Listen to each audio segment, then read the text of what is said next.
Alright, good morning mga Katimbol Vlogs! Welcome sa isa na naman nating video bus vlog.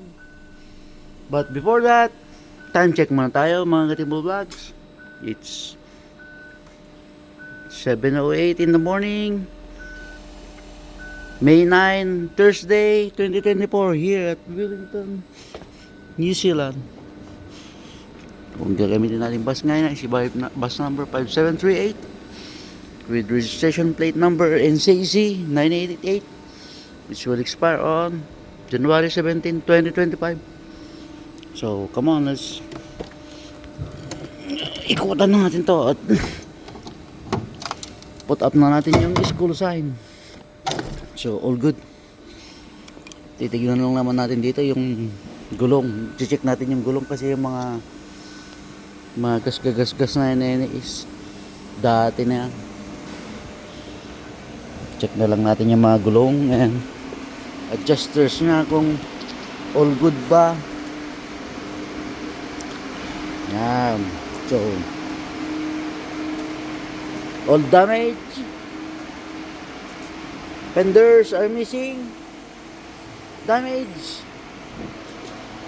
Adjusters all good. Adjusters are all good. 738. Bago natin makalimutan, i-put up natin yung school signs. Yan. All good. City Gallery, Wellington, Tiwari, Toy.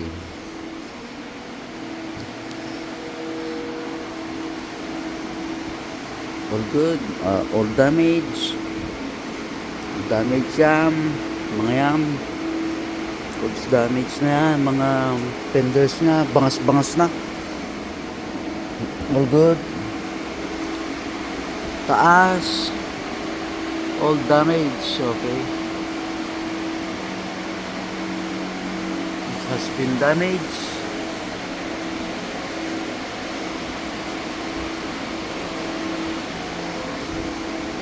Adjusters are all good. Okay. Woo! Lamig ngayon mga Katimbol Vlogs. Super lamig. Yung salamin nga ni Bigote, namuumuo na yung mga ano doon. Yung mga konti-konting yelo dahil sa lamig.